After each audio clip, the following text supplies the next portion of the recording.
Bismillahirrahmanirrahim. Saya izin untuk membuka kelas terlebih dahulu, Pak Redi. Selamat malam semuanya. Alhamdulillahirrahmanirrahim. Kita bertemu lagi dengan Pak Redi ke pertemuan 3, praktisi ketiga ini. Yang nantinya akan disampaikan materi lebih lanjut oleh Pak Redi. Baik, teman-teman, saya harap kita semua dapat mempelajari lebih baik dengan Pak Redi dan ini sudah saya berikan tugas, Pak, terkait untuk minggu depan. Maksudnya Jumat nanti, Jumat besok, itu terkait mereview atau menganalisis perusahaan manufaktur, di mana bagaimana terkait trainingnya, seleksinya,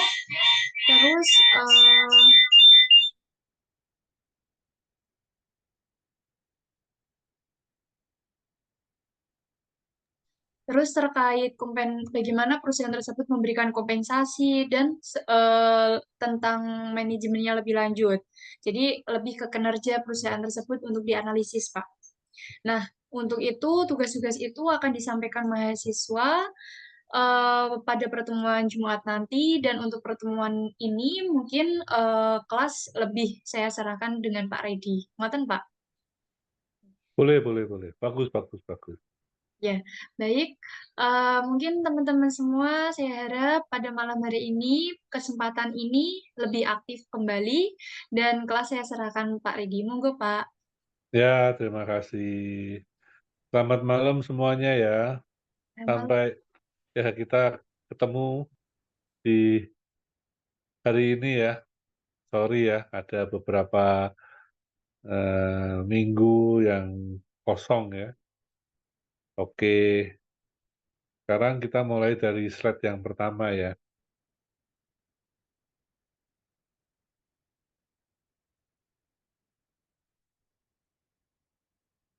Nah, ini. Jadi slide yang pertama tentang job analysis ya. Eh, Oke, tentang talent human resource ya. Oke, lanjut. Jadi di analisis pekerjaan itu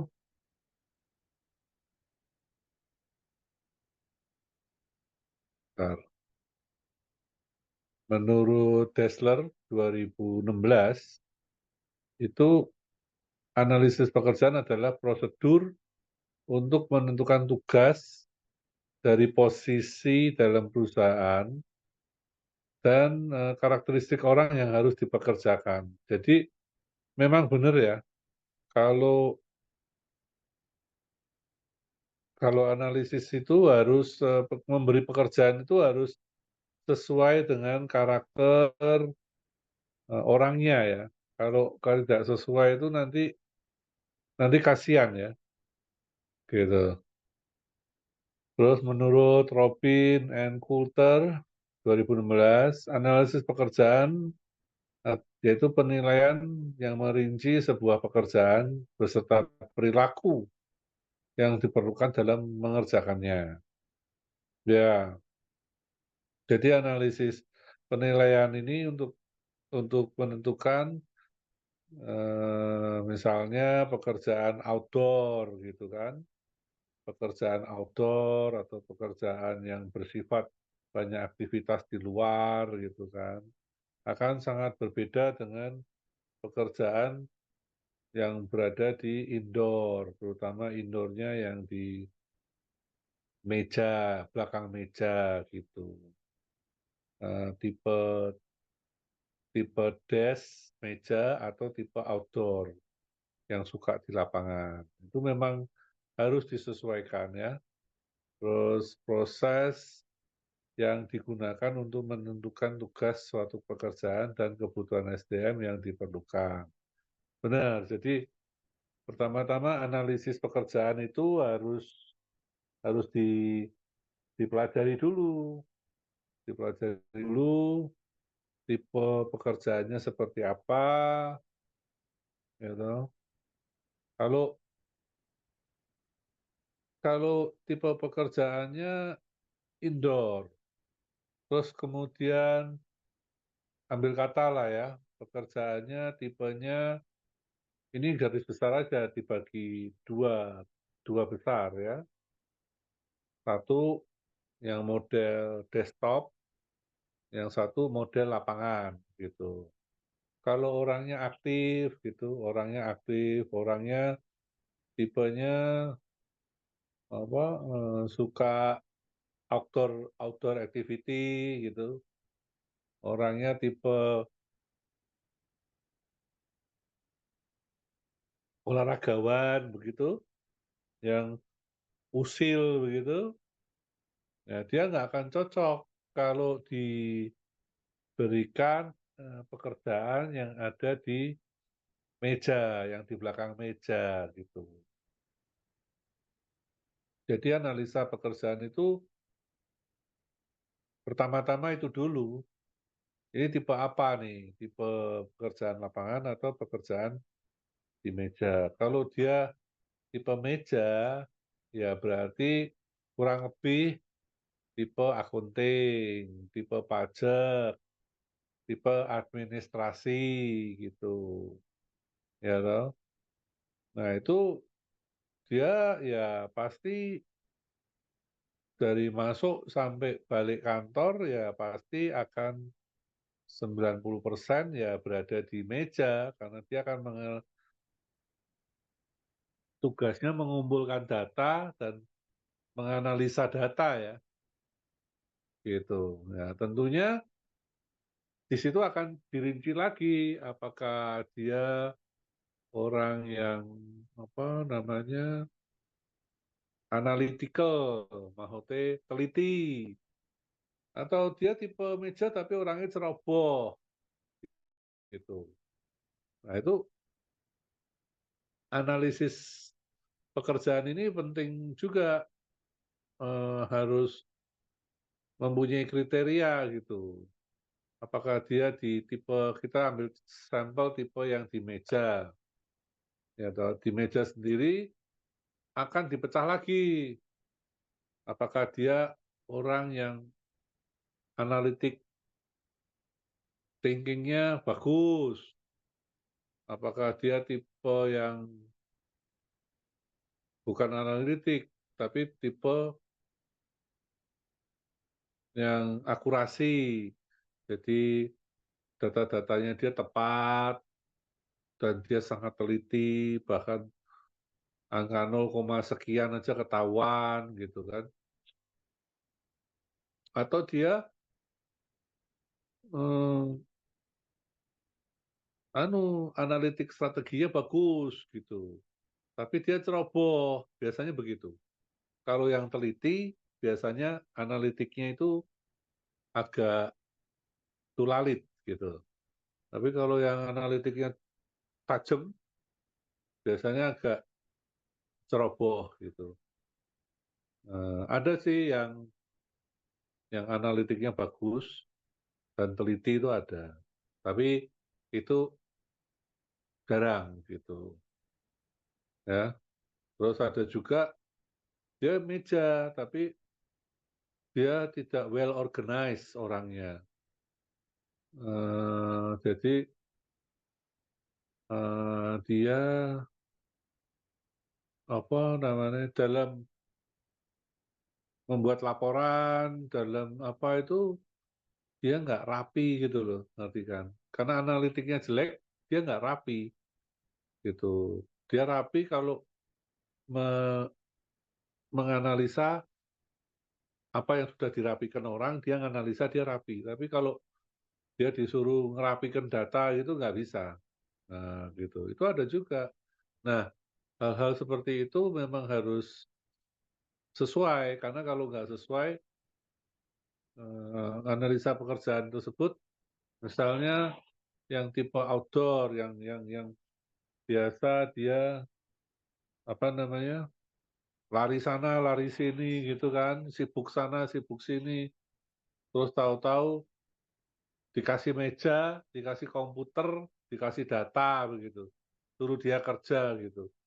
Wah itu paling 3 bulan juga udah pasti keluar gitu, karena dia nggak akan bisa menghasilkan apa-apa karena memang bukan tipe pekerjaan dia begitu.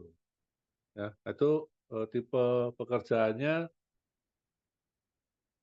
nggak cocok buat dia sehingga kalau nggak cocok itu ya karyawan itu juga stres, perusahaan itu juga rugi ya karena kan di meja itu tidak punya orang yang tepat untuk menyelesaikan pekerjaan gitu ya. Terus next. Nah, jadi ini jenis informasi yang dikumpulkan ini untuk menentukan yang tadi aku ngomong gitu. Aktivitas pekerjaannya itu apa sih? Gitu. Ini kan di departemen itu kan mesti dibagi dari SDM, ada juga yang keuangan, accounting, sales, atau produksi, logistik, tracking, dan macam-macam lah. Nah, itu kan aktivitas pekerjaan kan. Nah, di situ aktivitas pekerjaan dirinci, ya dong, dirinci. Apa sih di misalnya apa sih di accounting gitu?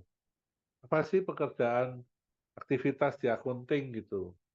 Kalau pimpinannya ngapain gitu, ketua departemennya ngapain, terus kalau anak buahnya ngapain gitu. Kalau perusahaannya kecil ya pertama-tama eh, pimpinan departemen dulu gitu. Pimpinan departemen itu ngapain gitu, ya toh? Apa sih tugas pimpinan departemen? Terus apakah dari tugas pimpinan departemen itu apakah sudah mencukupi untuk semua pekerjaan di perusahaan itu gitu. Nah, kalau sudah mencukupi ya cukup satu orang gitu. Tapi kalau ternyata tidak mencukupi, kan berarti perlu perlu ditambah orang gitu, ya kan? Perlu tambah orang untuk menyelesaikan pekerjaan di departemen tersebut, kan begitu, ya toh. Terus kemudian dari aktivitas itu terus mulai departemen tadi itu cocoknya untuk perilaku manusia yang seperti apa dalam arti kata ya kriterianya lah yang menjabat di situ ya toh itu kriterianya apa gitu ya toh misalnya manusianya berpendidikan minimal S1 atau cukup SMA yang apa yang sekolah tata apa tata kelola manajemen akuntansi gitu atau harus S1 atau harus S2 atau harus S3 gitu. Terus karakter orangnya harus bagaimana? Apakah tipenya orangnya yang teliti ataukah cukup yang analitikalnya jalan? Tapi mayoritas mayoritas wajib dapat bekerja sama dengan tim yang lain. Karena zaman sekarang itu kan nggak bisa kerja sendiri, semua ya harus kerjasama gitu. Karena kalau nggak bisa kerjasama, egois, tidak mau apa namanya ringan tangan membantu yang lain, ya nggak akan bisa gitu. Karena semua sekarang itu ya harus saling bahu membahu, bantu membantu gitu, ya.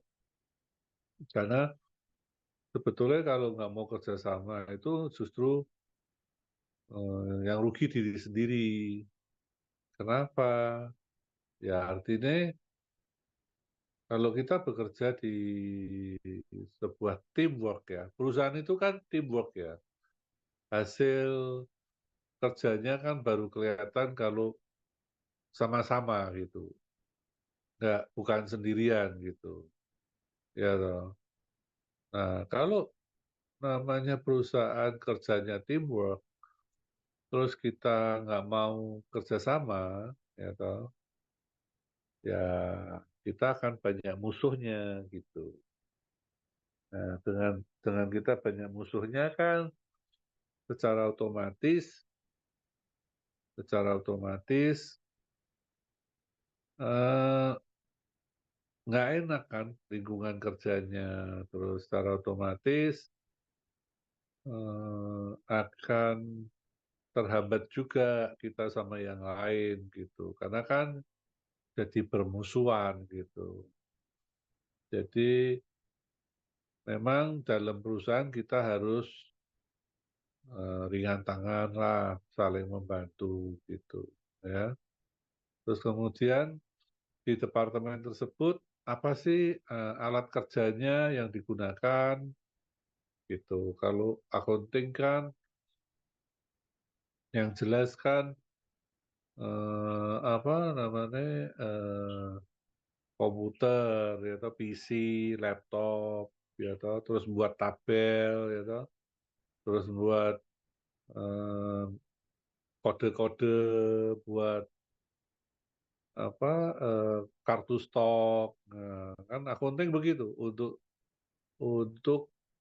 jadi kartu stok untuk jadi penanda penanda pada saat audit. Jadi kartu stoknya di A, di B, di C gitu ya. Terus bentar ya, aku tak ngambil tetes mataku sebentar, bentar.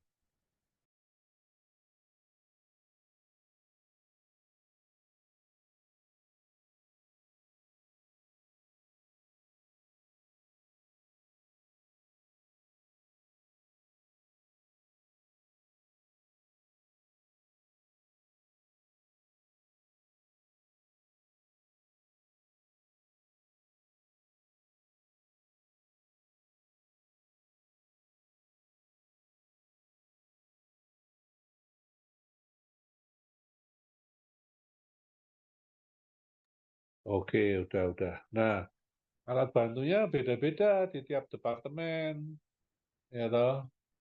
Eh, misalnya di accounting tadi kartu stok, komputer, ngeprint tabel, nganalisa, software, kan gitu. Ya toh. Nah, kalau logistik beda lagi alatnya gitu. Kalau produksi ya tentu beda lagi. Produksi bagian apa ya toh?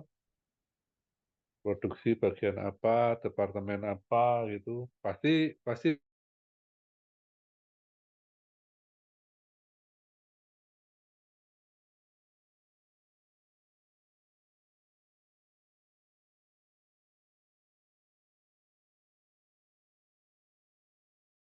harus menentukan standar kerja gitu, SOP,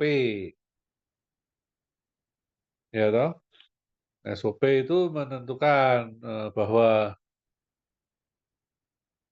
kalau menjalankan, ya toh, menginput, kita contoh akunting ya, SOP-nya ya. SOP punya tabel gitu kan, yang sudah disepakati bersama gitu kan. Nah, nanti dari tabel itu menjadi suatu SOP untuk semua departemen lain yang terkait, ya. Ya, departemen yang lain yang terkait, misalnya setiap bekerja harus, contohnya kalau untuk produksi, ya mungkin dia butuh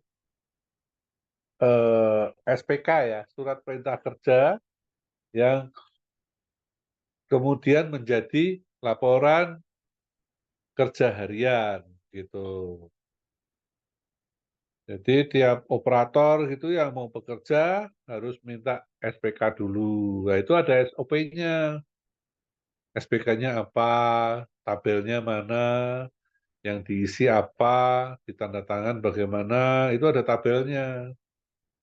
Terus kemudian dia bekerja berdasarkan SPK gitu. Nah itu namanya dia bekerja berdasarkan SOP, Standard Operating Procedure.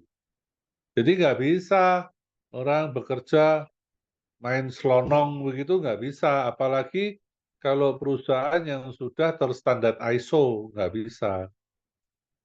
Karena SOP, tabel, itu semua wajib diisi, ya. Ya, itu untuk meningkatkan kualitas dan kuantitas kerja gitu. Ya toh, misalnya kualitasnya dari dia ngisi SOP, tabel SOP itu, SPK-nya itu bikin 100, dia kualitasnya bagaimana? Apakah 100% lolos QC ataukah ada yang gagal? Ya toh? Terus kemudian kuantitasnya bagaimana?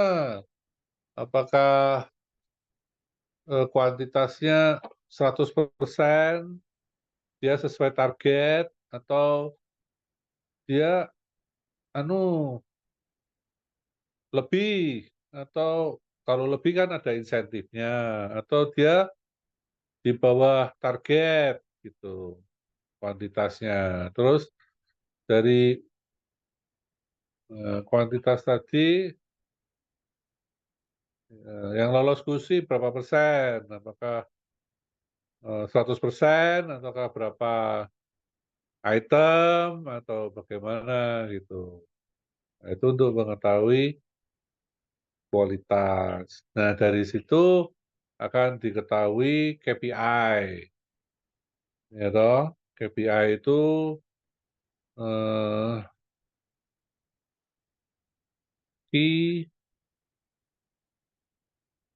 Performance Index gitu. KPI itu luas ya, nanti tergantung dari top management. KPI-nya tiap job desk itu, tiap job desk ya, tiap job desk. Jadi tiap tiap orang gitu, KPI-nya mau diisi apa, itu terserah terserah dari top management gitu. KPI itu Key Performance Index gitu. Nah, Key Performance Index itu judulnya key kunci kan, performance penampilan kan, out apa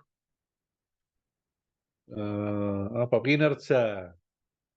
Indeks kan tahu kan, indeks skala lah, skala gitu, skill gitu. Nah, itu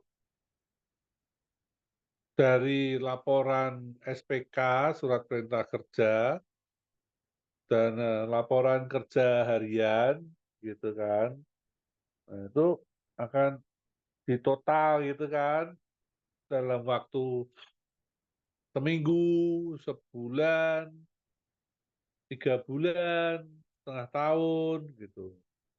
Tahun, gitu, dikumpulin.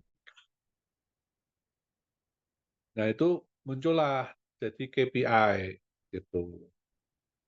Nah, nanti di SOP tadi selain quantity, ya toh, kuantitas, ya toh, kuantitas output produksinya berapa gitu, juga kualitas gitu kan, itu kan yang mudah dilihat, ya toh. Terus itu juga bisa muncul yang lain, misalnya ditambahkan absensi, terus ditambahkan penghematan apa yang dilakukan gitu, atau eh, misalnya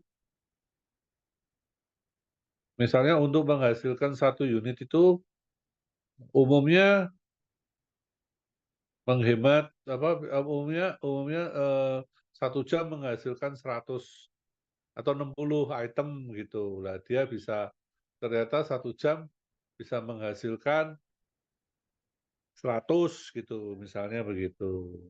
Nah, itu kan dia termasuk salah satu achievement ya, dia bisa menurunkan harga produk gitu.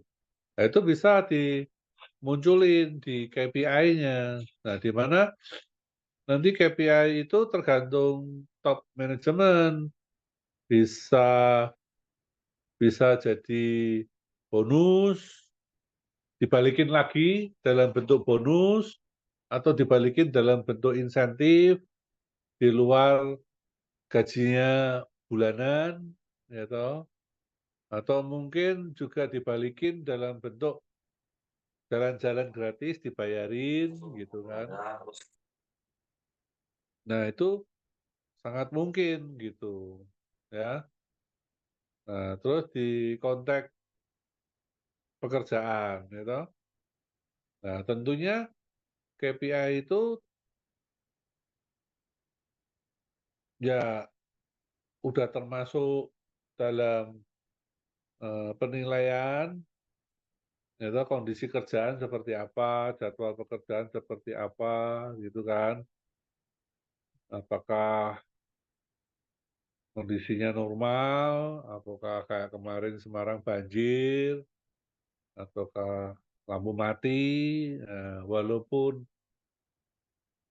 kondisi pabriknya seperti itu, ya toh, namun di akhir tahun gitu kan, eee, output output pabriknya tetap sama gitu, tidak terpengaruh gitu. Walaupun pabriknya mungkin ini ya, apa namanya, pabriknya kondisi banjir gitu, pabriknya dalam kondisi tidak bisa beroperasi gitu.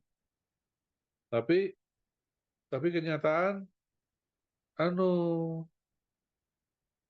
output production-nya tetap sama dengan kondisi pabrik yang normal, tanpa perlu extra time. Nah, itu kan, itu operator-operator yang staf-staf yang bisa berkinerja seperti itu, nah itu perlu diapresiasi, perlu dikasih insentif. Nah, itu munculnya di KPI gitu, ya. Nah, ini juga termasuk di sini, ya, jenis informasi yang harus dikumpulkan untuk menentukan job desk, ya.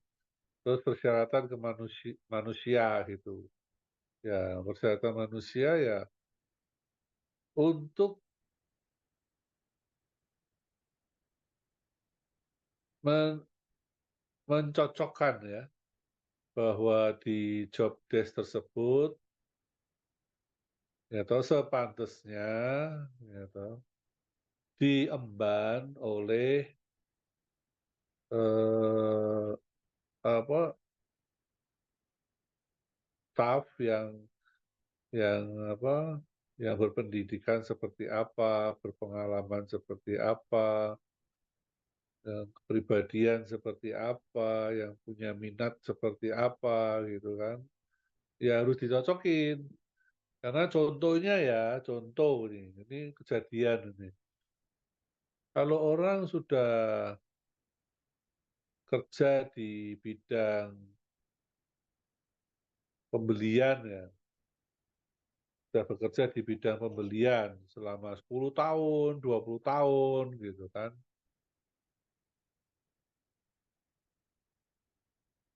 Terus mendadak dia harus geser, ya toh, dia harus pindah ke bagian penjualan gitu, misalnya begitu. Nggak bakal bisa, walaupun dia sudah punya pengalaman, sudah punya pengalaman 20 tahun gitu di pabrik itu gitu. Dulunya dia bagian pembelian, terus disuruh bagian penjualan, nggak bisa. Kenapa? Start dia mulai bekerja itu karakternya, kalau pembelian itu dia dicari orang, dia dikenalin sama supplier gitu. Jadi supplier mendekat ke dia gitu. Jadi dia modelnya harus kayak bossy gitu, ya, karena semua supplier pasti akan munduk-munduk ya, akan munduk-munduk itu supplier akan membungkukkan badan lah, ya, menghamba lah ya, membungkukkan badan ke dia supaya supaya dia kasih order ke supplier gitu. Nah, terus dari situ, terus mendadak dia suruh jadi sales, yang dimana sales gantian. Namanya sales itu ya harus menundukkan badan untuk bisa kenalan, bisa ketemu dengan bagian pembelian gitu, bisa dikasih order gitu. Ya harus menghamba. Jadi sangat bertolak belakang gitu. Terus misalnya apa bagian R&D gitu, sama bagian produksi begitu. Itu susah. Kenapa? Kalau R&D itu dia harus tepat sekali, geser 0, aja kan jadi masalah buat dia, ya kan? Karena dia bikin prototype, bikin apa, kan harus benar-benar tepat gitu ukurannya gitu. Sedangkan kalau produksi geser sedikit-sedikit ada repair gitu, bisa di repair, jadi lebih gampang gitu. Tapi kalau R&D nggak boleh geser, karena kalau geser nanti di matresnya, di moldnya, laki perempuannya ini kalau geser nggak bisa masuk, nanti malah pecah gitu. Jadi harus benar-benar presisi gitu. Padahal kalau udah jadi barang, jedet gitu, dikeluarin, ya kalau barang ini agak nggak presisi gitu, itu masih ada upaya supaya dia di bending sedikit atau diapain gitu supaya bisa masuk SOP, masuk standar yang di penerimaan yang disepakati gitu ya. Ya itu balik lagi nanti ke manusianya gitu. Next.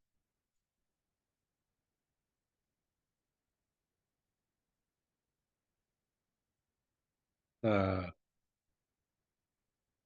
kegunaan informasi analisis pekerjaan. Nomor satu, perekrutan dan seleksi. Informasi dari jenis pekerjaan apa yang harus dilakukan dan spesifikasi pekerjaan seperti apa, pekerja seperti apa yang dibutuhkan untuk menduduki jabatan tentu agar agar pekerjaan terlaksana dengan baik. Nah ini penting sekali. Eh, Perekrutan dan seleksi gitu. Penting sekali. Misalnya perekrutan gitu. Tentu pekerjaan ini kan mesti merekrut ya toh para calon karyawan ya toh, calon karyawan yang sesuai gitu kan. Ya kan. Kalau dia baru level manajer gitu kan, ya toh, di perusahaan yang salah satu level gitu. Dia baru level supervisor atau manajer gitu, ya kan. Terus mendadak dia karena ambisi, ya toh, karena SOP-nya beda dikit, ya toh. Terus dia coba melamar level direktur gitu, ya kan. Nah, ini penseleksiannya harus benar. Jangan sampai,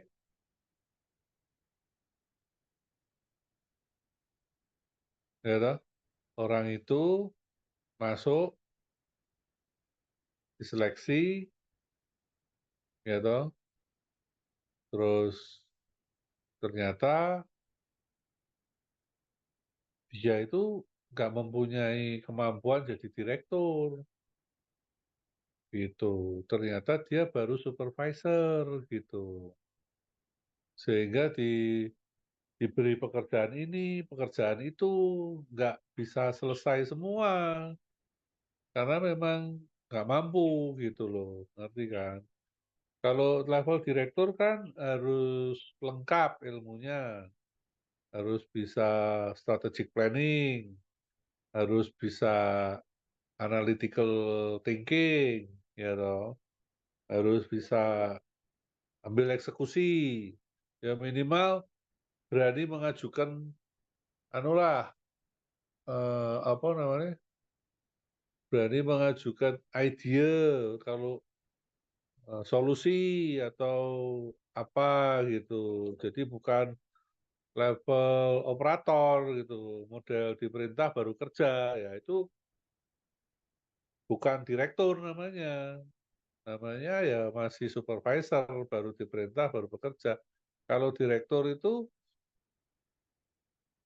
dia harus bisa kasih solusi, solusinya bagaimana begitu. Soal nanti keputusan terakhir di tangannya owner nggak masalah, tapi direktur harus bisa kasih ini loh.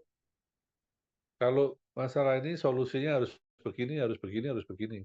Pilih yang mana? Nah, itu pilih itu keputusan di tangan owner, tapi minimal direktur bisa sudah menyajikan solusinya apa, gitu. Konsekuensinya apa, gitu. Nah, itu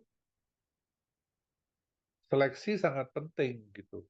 Kalau ternyata apa namanya seleksinya nggak hati-hati, ya percuma. Akhirnya cuma buang biaya aja, bayar bayar kelas direktur, tapi kenyataannya nggak mampu apa-apa gitu. Malah nambahin konflik internal gitu kan repot ya. Terus penilaian pekerjaan, kriteria-kriteria yang harus dipenuhi untuk menyatakan bahwa pekerjaan telah berhasil dengan baik dan membandingkan kinerja aktuarial setiap karyawan dengan SOP yang dan kinerjanya, ya penilaian kinerja. Nah, penilaian kinerja itu ya tadi Key Performance Index ya, dari tiap karyawan nanti ada KPI-nya, Key Performance Index. Nah, nanti dari Key Performance Index kan ketahuan bahwa prestasi tiap karyawan itu berapa dari SOP yang ditentukan oleh manajemen itu, karya masing-masing karyawan itu performance-nya berapa persen, apakah bisa 100%, 100 lebih, atau kurang dari 100. Nah, itu KPI yang itu kriteria-kriteria yang harus dipenuhi tadi ya. Nah, dari KPI tadi nanti menjadi dasar untuk eh, kompensasi ya. Nomor 3 analisis pekerjaan yang digunakan untuk menentukan nilai setiap pekerjaan dan dapat menyediakan informasi untuk menentukan besaran kompensasi yang layak seimbang dengan beban, kondisi kerja, kewajiban, dan spesifikasi pekerjaan yang dibebankan. Ya, kompensasi itu ya, tergantung kebijaksanaan perusahaan ya, masing-masing ya, berbeda ya. Ada yang pakai gaji bulanan full, ada yang dikombinasi, ya toh, ada yang macam-macam. Terus selain gaji full perusahaan, ya toh, terus apa? gaji ke-13 gitu kan. Nah, nanti ada insentif atau bonus. Kalau insentif cenderung cash ya. Nanti ada tambahan gaji ke misalnya gaji ke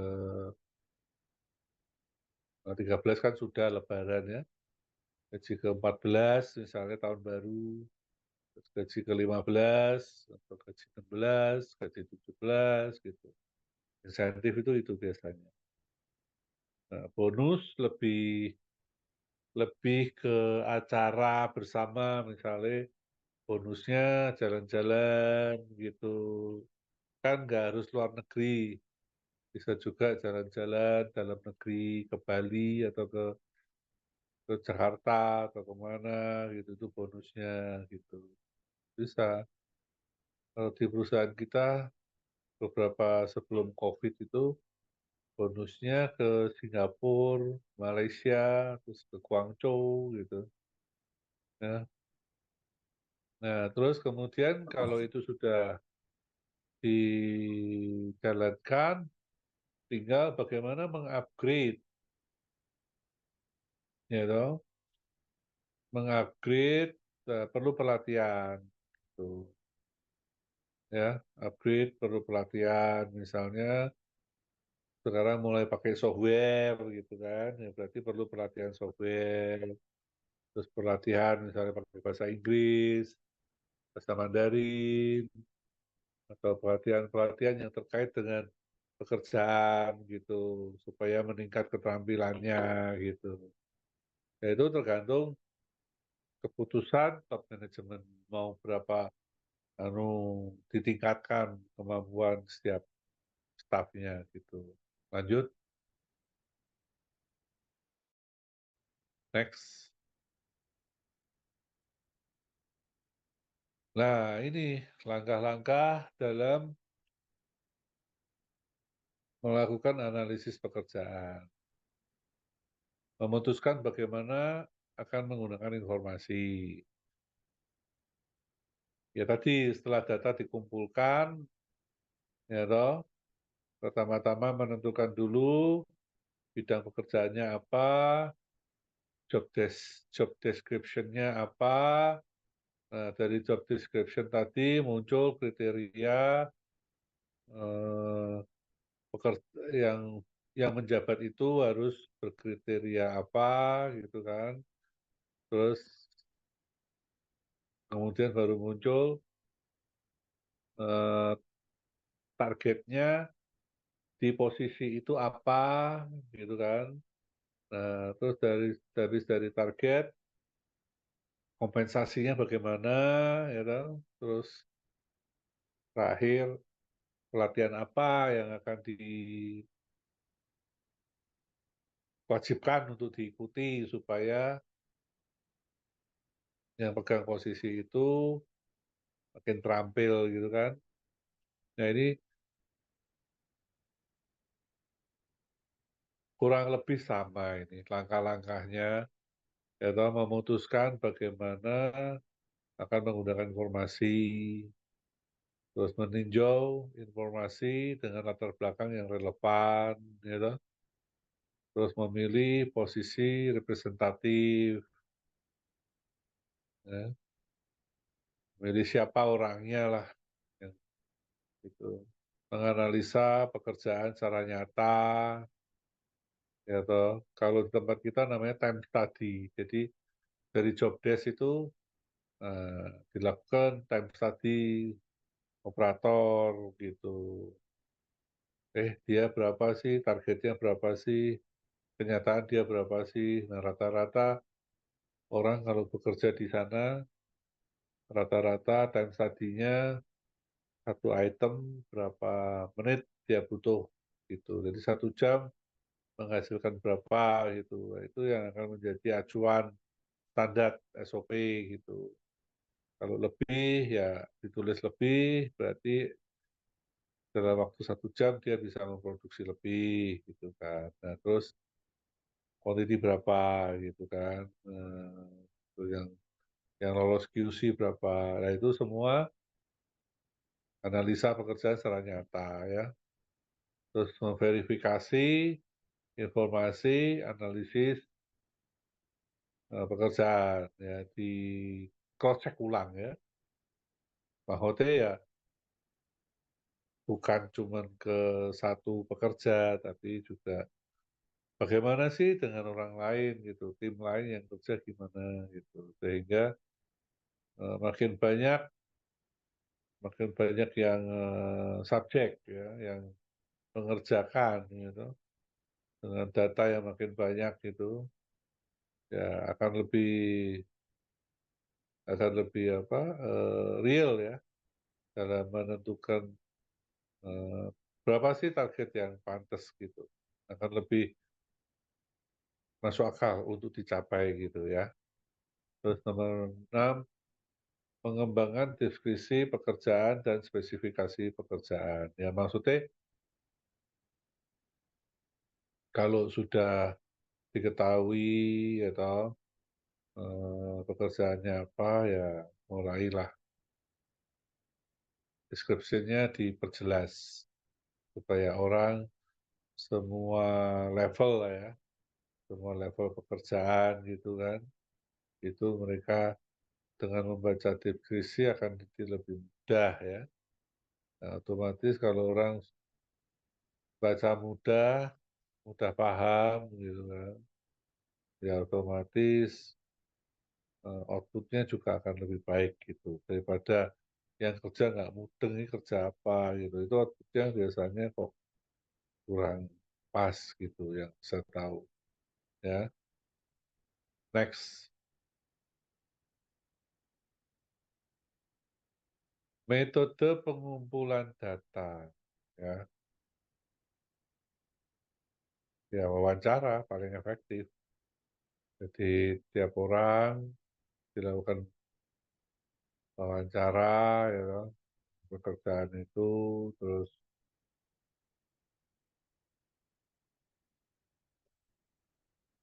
berlaku tidak pada satu orang aja, tapi wawancara ke mayoritas yang memegang atau yang berada di bidang itu, ya toh.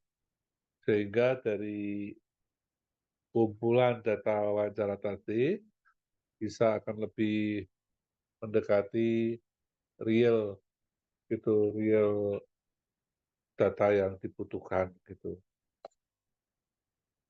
Itu paling enak wawancara. Nah, kuesioner juga bisa dikirim pakai kuesioner, ya toh. Nanti disuruh ngisi, ya toh. Nah, terus datanya diolah gitu dari kuesioner, ya. Observasi. Nah, observasi itu ya dimonitor, ya observasi pengamatan langsung. Jadi operator A bekerja, diobservasi, disaksikan, diobservasi, ya toh, bagaimana gitu, kapan gitu, ngapain gitu. Nah, itu dicatat semua, ya toh, catat semua, dipelajarin semua, ya toh. Itu namanya diobservasi, dimonitor, dicatat. Nah, catatan harian. Nah, catatan harian ya tadi laporan kerja harian LKH. Jadi yang kerja disuruh ngisi data apa yang mereka kerjakan, apa yang mereka lakukan. Nah, mereka suruh nulis buku. Itu juga bisa. Yang kelima, diskusi panel para ahli. Metodenya mana? Membangun dalam pekerjaan. Kemudian analisis merupakan FGD ya, fokus group. Tiap mana diminta ahli di mana. Nah ini nomor 5 ini mengumpulkan beberapa ahli. Ahli itu biasa konsultan. Kalau konsultan itu biasanya ya mereka sudah punya data, mereka sudah ahli di bidang tersebut. Gitu. Nah, dikumpulkan beberapa konsultan, terus ya, terus itu informasi yang dibutuhkan dikumpulkan untuk jabatan tertentu itu SOP-nya gimana, kriterianya gimana, nah itu konsultan, biasa manggil konsultan. F, keenam, metode kombinasi.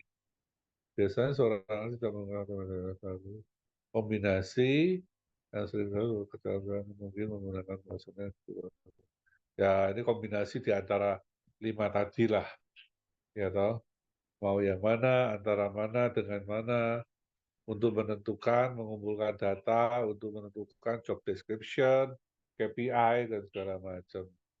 Ya, itu sah-sah aja mau yang mana. Tergantung keputusan top management. Ya, next. Ya, ini tadi job design, ya toh, job design, job description, job specification, ya, semua untuk job design. Job, job description kan kewajiban tanggung jawab sebuah perusahaan. Job specification, kriteria lah, kriteria manusia atau keahlian untuk. Jadi kalau job description itu lebih ke SOP ya. Kewajibanmu apa sih, tanggung jawabmu apa sih untuk di bidang itu gitu. SOP-nya apa sih gitu, job description. Tapi kalau job specification ini untuk yang duduk di sana itu kriterianya apa sih gitu.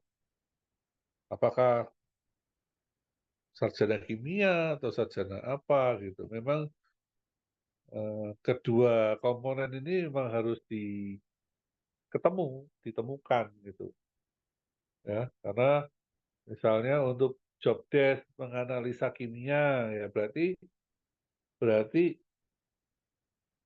job spesifikasinya ya harus sarjana kimia lah gitu supaya ketemu gitu. Kalau kalau kalau job desk-nya bidang kimia tapi job specification-nya asal-asalan kan nggak ketemu. Bisa nggak dikerjakan? Bisa, tapi kan eh, jadi lama gitu. Kayak kita mau bangun apa rumah gitu. Job description-nya jelas, bangun rumah gitu kan, ya kan. Specification-nya ya harus punya insinyur sipil gitu. Bisa nggak dikerjakan yang nggak usah pakai insinyur? Ya bisa. Itu banyak tuh rumah yang tanpa insinyur teknik sipil bisa bangun, banyak bisa. Tapi kan nggak pas gitu. Dalam arti kata apa? Bagaimana ngitung kekuatan, bagaimana ngitung apa pertanggungan jawab, ya toh? Bahwa ini kalau dibebanin begini akan seperti ini, gitu kan? Kan itu ada tanggung jawabnya yang dipertanggungjawabkan di kementerian, di PUPR atau di apa Pemda gitu kan untuk ngeluarin RAB kan apa untuk ngeluarin apa IMB untuk ngeluarin IMB kan dibutuhkan itu eh, paparan tentang kekuatan bangunan dan segala macam kan. Gitu. Oke, lanjut next.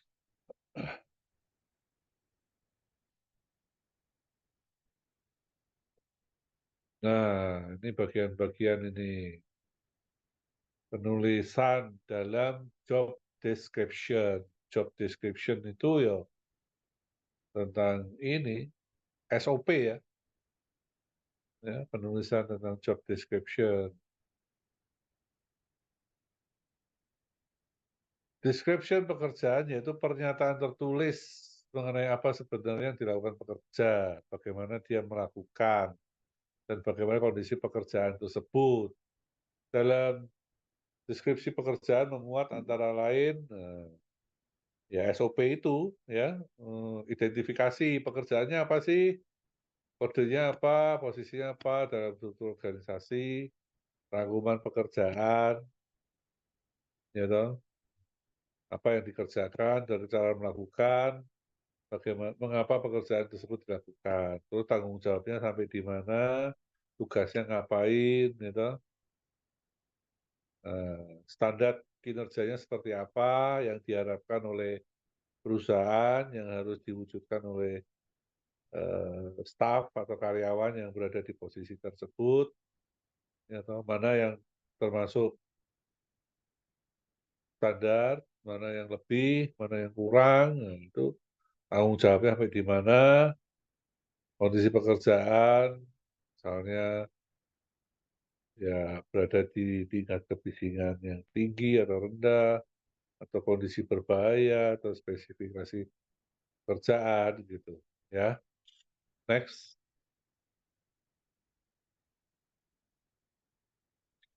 Nah, kalau job specification tadi kan sudah lebih ke kriteria manusianya gitu kan, sudah dijelaskan kan. Kalau job description lebih pada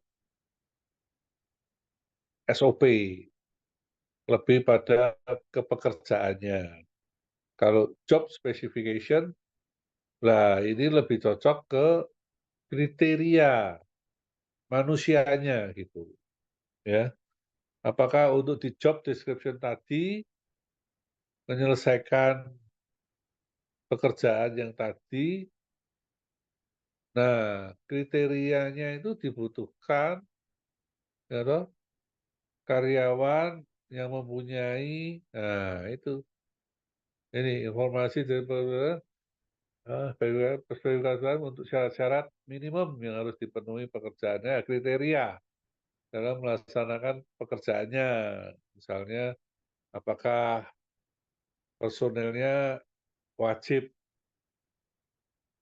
sertifikasi sehingga sudah terlatih, atau nggak perlu, cuma administrasi doang kan gitu, ataukah wah walaupun administrasi tetap harus punya sertifikasi hazardous location karena berada di offshore platform misalnya begitu, ya toh. Terus prosesnya relatif langsung, terutama dicari yang berpengalaman. Ya, biasanya kalau yang sudah berpengalaman di bidang yang sama, gitu kan, ya dia lebih gampang ya, lebih gampang on, karena sudah punya pengalaman, jadi perusahaan nggak perlu memberi waktu lebih panjang-panjang lagi untuk si pekerja baru ini langsung kerja gitu, ya. Terus spesifikasi berdasarkan pada penilaian, ya. Ya penilaian kan tergantung dari HRD atau hasil interview atau rekomendasi ya, gitu. Bekerja berdasarkan analisis statistik. Ya itu spesifikasi pekerja berdasarkan analisis statistik, memberi pekerja untuk mengidentifikasi ciri-ciri manusia yang berkaitan dengan kesuksesan pekerjaan. Ya, ini adalah data tambahan lah ya. Gitu. Job specification ini kriteria pekerja ini ya ini caranya itu salah satu nambah informasi lah gitu. Oke lanjut next.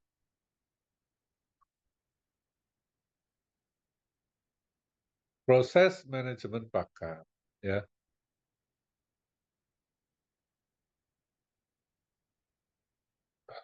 Manajemen bakat mempunyai arti berbeda bagi orang yang berbeda. Ketika banyak manajemen zaman sekarang mengatakan manajemen bakat, mereka hanya mengartikan sebagai mengelola dengan cara menentu untuk mendapatkan memperbaiki mempertahankan karyawan terbaik mereka gitu. Manajemen bakat atau talent management merupakan proses manajemen yang terkait dengan 3 proses, yaitu mengembangkan serta memperkuat karyawan baru dalam proses pertama kali masuk di perusahaan. Mengembangkan dan memelihara pegawai yang sudah ada di perusahaan. Menarik supaya pegawai yang mempunyai kompetensi, karakter, dan komitmen bekerja pada perusahaan. Ya, ini yang disebut manajemen bakat ya. Dalam arti kata, dalam sebuah perusahaan itu pasti mempunyai strategi ini ya, yaitu coba dikembangkan dengan, karyawan baru, dikasih kesempatan, dikasih peluang, apakah karyawan baru ini bisa mengikuti pola kerja manajemen atau tidak, gitu. Otomatis itu kan energi baru buat perusahaan supaya lebih kuat gitu, gairah baru gitu kan. Terus mengembangkan dan memelihara pegawai yang sudah ada di perusahaan. Ya kalau kayak tadi misalnya, manajernya keluar gitu kan. Nah, supervisornya kan sudah terbiasa nih ngurusin pekerjaan manajernya juga, bantu-bantu gitu kan. Ya, lebih baik kita tingkatkan supervisor jadi manajer ketimbang ketimbang kita mencari manajer baru menggantikan manajer lama yang keluar gitu. Kalau di perusahaan kami lebih baik begitu strateginya. Karena kalau kalau merekrut manajer baru ya toh, terus nah, supervisor lama ini akan resisten gitu biasanya. Tapi kalau kita kasih kesempatan nih sesama supervisor gitu, siapa yang mau jadi manajer gitu kan. Ya kita malah kepengen jadi general manager kalau ada yang mau gitu. Karena sebagai pengusaha itu sebetulnya gampang aja gitu. Kamu mau mau jadi direktur, nggak masalah. Mau digaji berapa, nggak masalah. Bisa menghasilkan berapa gitu. Nah kalau kalau mau jadi direktur gitu, digaji minta 20 juta gitu. Terus dia tidak bisa perform gitu, menghasilkan sampai 20 juta gitu. Atau menghasilkan keuntungan ya, keuntungan bersih di atas 20 juta ya pasti akan dikeluarin, bahkan akan dipermalukan gitu karena nggak perform gitu. Jadi lebih baik kita meng meng meng-evaluate dan meng-elevate ya toh, karyawan yang sudah ada gitu, kita kasih chance untuk dia naik kelas gitu, ya, di mana dia juga sudah punya anak buah banyak gitu, itu jauh lebih baik daripada kita cari level manager gitu, dari tempat lain gitu, terus gitu, langsung tahu-tahu masuk jadi manajer. Wah itu biasanya konfliknya besar, malah rak kerja nanti, banyak ribut gitu. Karena masing-masing orang baru kan belum kenal karakternya orang lama kan, jadi akan muncul konflik gitu, antara satu dengan yang lain merasa sama kuatnya gitu, itu malah pusing gitu, ya. Seperti ini, nomor 3 nih, menarik sebaik-baiknya pegawai yang kompetensi, karakter, dan komitmen bekerja pada perusahaan. Nah, ini tidak dijelaskan apakah dari internal atau dari eksternal gitu. Kalau dari internal ini bagus, kita kasih kesempatan mereka yang di internal untuk ya minimal mereka mengembangkan karirnya setahap demi setahap, tapi mereka berjuang gitu, ya toh. Memberikan kesempatan mereka yang berjuang, naik kelas gitu, itu bagus gitu. Tapi kalau mendadak manajernya gitu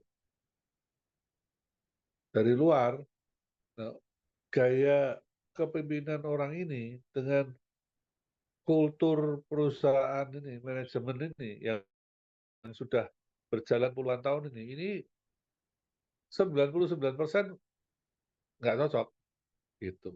Karena ini merasa dia pimpinan, mau merintah ini seenaknya sendiri gitu kan, ya kan. Di sini sudah punya sistem begitu kan. Nah, begitu dirubah kan mesti ada resistensi untuk berubah. Pasti ada ah begitu, begitu, sakit semua itu, ya toh. Nah begitu ada perubahan kan, yang dulu punya anak buah bisa jadi nggak punya anak buah, yang dulu nggak punya anak buah bisa jadi punya anak buah, karena dirubah-rubah oleh pimpinan yang baru ini. Apakah itu pasti akan lebih baik? Oh, nggak, belum tentu. Case by case,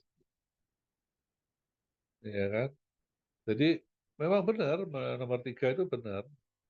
Ya, menarik kompetisi, karakter, komitmen yang bersangkutan. Kalau internal perusahaan gitu. Tapi kalau yang mewakili langsung dari perusahaan lain, biasanya malah makin konflik gitu. Next. Nah, ini manajemen bakat ini berorientasi pada sasaran merupakan integrasi dari perencanaan, perencanaan, pengelolaan, dan ini.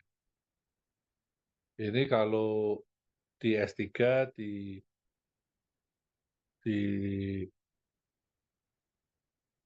apa namanya, variabel-variabelnya gitu ya. Jadi sentralnya adalah sasaran strategis dan kompetensi karyawan gitu. Ya, di situ ada variabel perekrutan, analisis, di mana itu merupakan saling terkait gitu ya. Perekrutan, seleksi, pengembang pelatihan dan pengembangan pelajaran, kinerja manajemen, kompensasi, analisis pekerjaan dan perencanaan. Nah, ini semua berinduk pada sasaran strategis dan kompetensi karyawan. Jadi perusahaan menentukan sasaran strategisnya apa, dan tentu semua harus ada take and give dong, kan gitu. Ya kan?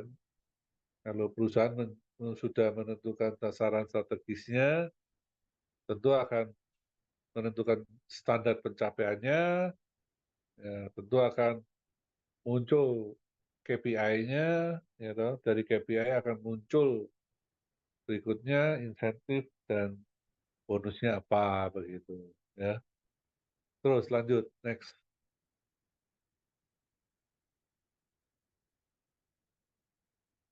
Nah, ini hubungan kompetensi dan manajemen bakat. Istilah manajemen bakat berhubungan dengan manajemen yang berbasis kompetensi. Keputusan manajemen bakat sering didorong oleh satu set kompetensi inti organisasi dan posisi kompetensi spesifik. Ya KPI lah, Key Performance Index. Ya. Set kompetensi itu kompetensi bisa mencakup pengetahuan, keterampilan, pengalaman, sifat pribadi. Ya, kompetensi adalah karakteristik manusia yang dapat diamati, diukur, mengenai kompetensi biasanya berupa keterampilan. Ya, kompetensi itu ya lebih ke kriteria pekerja mempunyai kompetensi apa gitu. Ya, kompetensinya apa, keterampilannya apa, karena pengalamannya bagaimana, pengetahuannya seperti apa. Ya, ujungnya bernama KPI gitu, Key Performance Index. Ya, Key Performance Index ya untuk mengetahui kompetensi dan kemampuannya pekerja tersebut. Ya, Lanjut.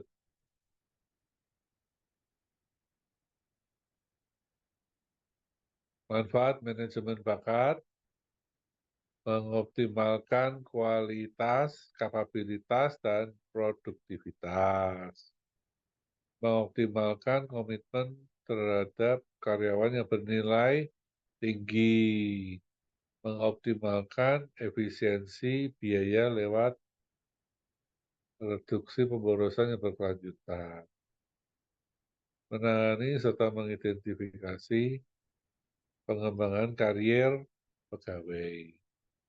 Menghubungkan usaha-usaha individu dengan sasaran bisnis, menyamakan keterampilan dan pekerjaan karyawan, mengurangi risiko ya keluar masuk karyawan.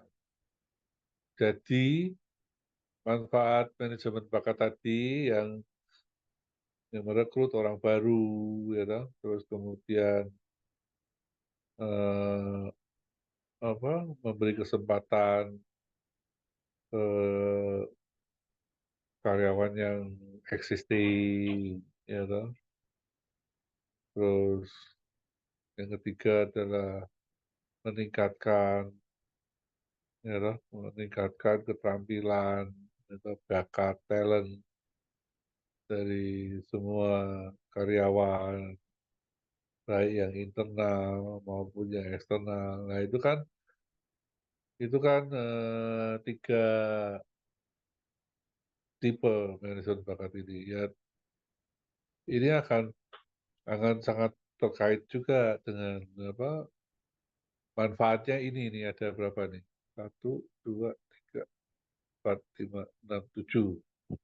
Ya, akan ada 7 manfaat. Adanya itu akan menghasilkan 7 manfaat. Ya, otomatis kalau merekrut yang baru kan, ya akan ada angin segar kan orang, wah lebih semangat begitu. Ya, karena orang masuk, orang akan lebih semangat. Kalau orang keluar, orang menjadi sedih biasanya karena berkurang orangnya gitu. Tapi kalau ada karyawan baru tuh orang akan lebih semangat gitu. Berarti pekerjaannya makin banyak gitu, ya gitu. Itu manfaat manajemen manajemen bakat. Next, selesai. Terima kasih. 1 jam 20 menit. Masih 40 menit. Ada pertanyaan? Silakan kalau mau ada pertanyaan.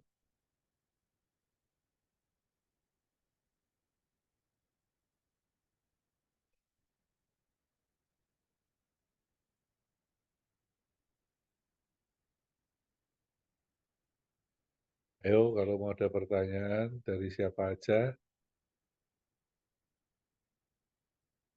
Yang di kelas ini yang bekerja di HRD ada berapa orang?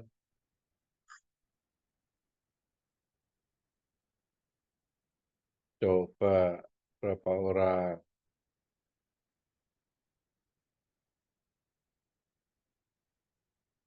Kalau nggak kerja di HRD ya ada kelas HRD ya mumet ini. Nggak terlalu apa namanya? Nggak terlalu applicable di kehidupan sehari-hari. Tapi kalau yang kerjanya di HRD ya pas gitu, berguna buat di kantor gitu. Ada berapa yang di sini? Ayo coba.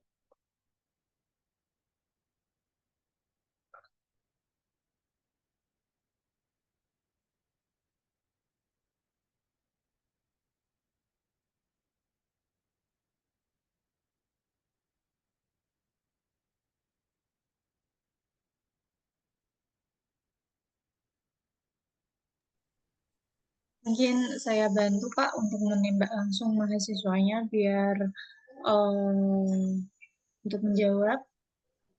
Boleh, Pak. Enggak, mahasiswanya agak pemalu Pak.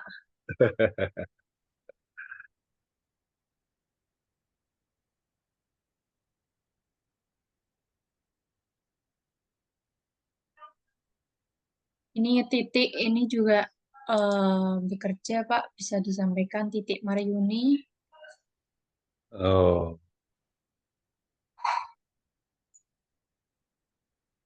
Aisyah Mutiara Dewi. Ya, ini titik ini udah tadi ya, udah on mic. Bisa Iya, sampai. Bu.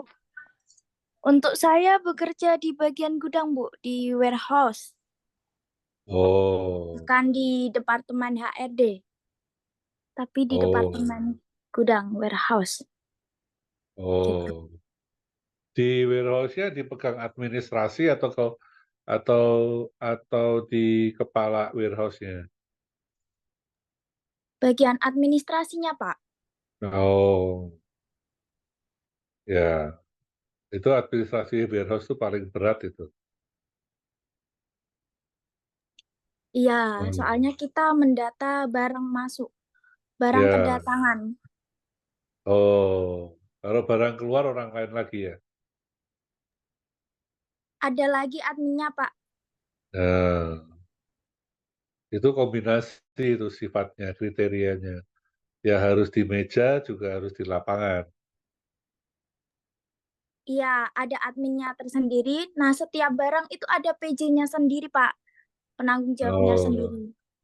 oh, Gitu. ya, Untuk barang keluarnya nanti didatakan, Pak. Habis itu datanya ya. diserahkan ke admin. Kayak gitu, Pak. Oh, bukan turun sendiri ngecek barang sendiri ya. Bukan. Bukan. Nah, Jadi di lapangan ada sendiri. Untuk di kantornya, nah, di staf ada sendiri juga, Pak. oh, ya, ya. Berarti perusahaannya lumayan besar. Karena kalau yang perusahaannya kecil, mereka biasanya bagian admin juga ngecek ngecek barang sendiri gitu.